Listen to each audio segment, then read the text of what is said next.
In the days of Amraphel, king of Shinar, Arioch, king of Elasar, Chedorlaomer, king of Elam, and Tidal, king of Goam.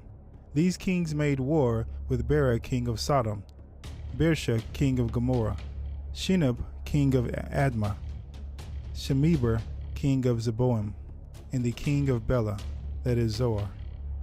And all these joined forces in the valley of Siddim. 12 years they had served Chedorlaomer, but in the 13th year they rebelled. In the 14th year, Chedorlaomer and the kings who were with him came and defeated the Rephaim in Ashtoreth Karnaim, the Zuzim in Ham, the Emim in Shaveh Kiriathaim, and the Horites in their hill country of Seir, as far as El Paran on the border of the wilderness. Then they turned back and came to En Mazphat, that is Kadesh, and defeated all the country of the Amalekites, and also all the Amorites who were dwelling in Hazazon Tamar. Then the king of Sodom, the king of Gomorrah, the king of Admah, the king of Zeboim, and the king of Bela, that is Zoar, went out, and they joined battle in the valley of Siddim.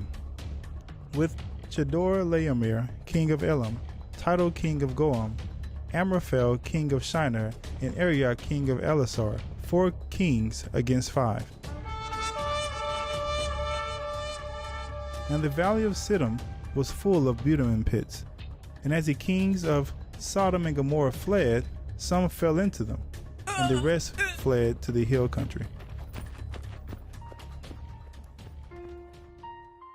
So the enemy took all the possessions of Sodom and Gomorrah and all the provisions, and went their way.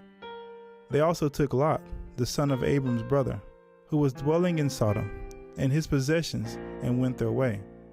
Then one who had escaped came and told Abram, the Hebrew, who was living by the oaks of Mamre the Amorite, the brother of Eshcol and of Aner. These were allies of Abram. When Abram heard that his kinsmen had been taken captive, he led forth his trained men, borne in his house 318 of them, and went in pursuit as far as Dan. And as he divided his forces against them by night, he and his servants, and defeated them, and pursued them to Hobah, north of Damascus.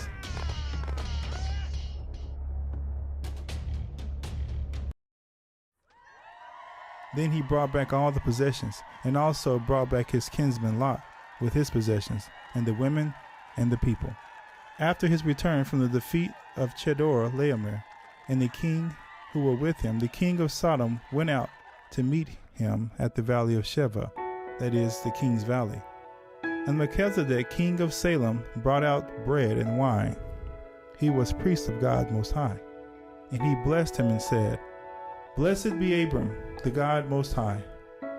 And he blessed him and said, "Blessed be Abram, by God Most High, possessor of heaven and earth. And blessed be God Most High, who has delivered your enemies into your hand."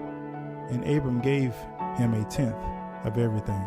And the king of Sodom said to Abram, "Give me the persons, but take the goods for yourself." But Abram said to the king of Sodom, "I have lifted my hand to Yahweh, God Most High, possessor of heaven and earth, that I would not take a thread or a sandal strap or anything that is yours, lest you should say, I have made Abram rich. I will take nothing but what the young men have eaten, and the share of the men who went with me. Let Aner, Eshcol, and Mamre take their share."